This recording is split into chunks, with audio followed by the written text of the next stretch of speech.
Lagay ng ekonomiya, kalakalan, negosyo at iba pa. Atin ang alamin dito sa Ang Pilipinas Ngayon. Magandang araw. Narito na po ang balitang negosyo at kalakalan.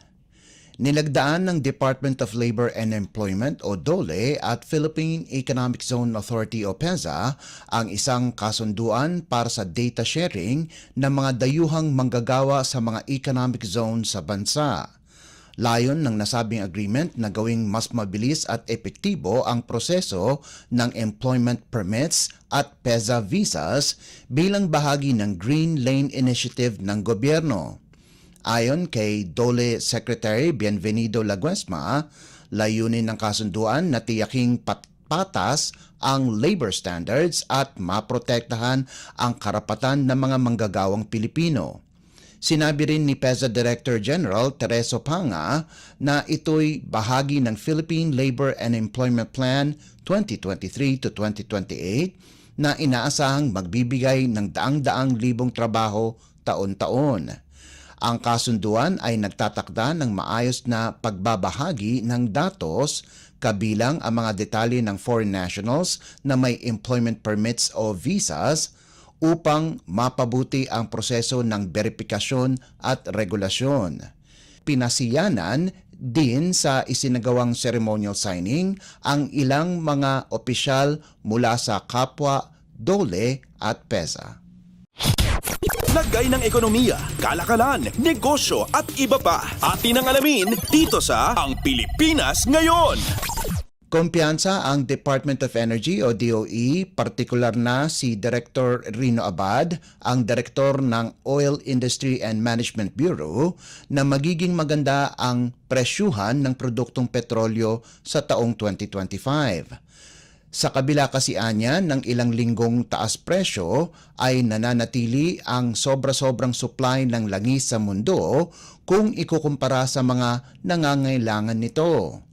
Base sa pagtaya ni Abad, ang nasabing sobrang supply ay maaring tumagal hanggang sa unang quarter ng 2025. Pero paliwanag ng opisyal, ang mga nararanasang taas singil sa mga produktong petrolyo ay bunsod ng mga galaw sa ekonomiya.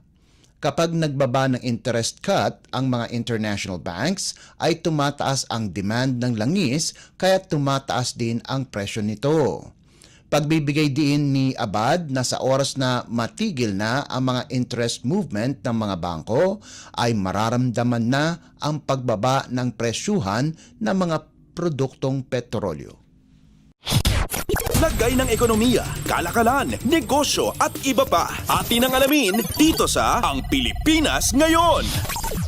Pinayuhan ng National Meat Inspection Service o NMIS ang publiko na maging maingat sa pagbili ng meat products ngayong holiday season.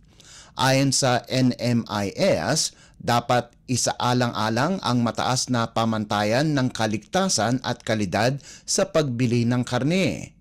Kailangang pumasa sa inspeksyon ang karne upang matiyak na ligtas sa human consumption. Dapat ding malaman ng mamimili kung nagmula ito sa isang accredited meat establishment ng NMIS. Mahalaga umano ang wastong hygienic handling upang maiwasan ang kontaminasyon. Halimbawa nito ang pagsasakay sa mga accredited vehicle upang mapanatili ang tamang temperatura at kaligtasan. Payo pa ng NMIS na tiyaking ligtas, sariwa at walang mga nakakapinsalang pathogen ang karne na ihahain ngayong Kapaskuhan. Lagay ng ekonomiya, kalakalan, negosyo at iba pa. Atin ang alamin dito sa Ang Pilipinas Ngayon.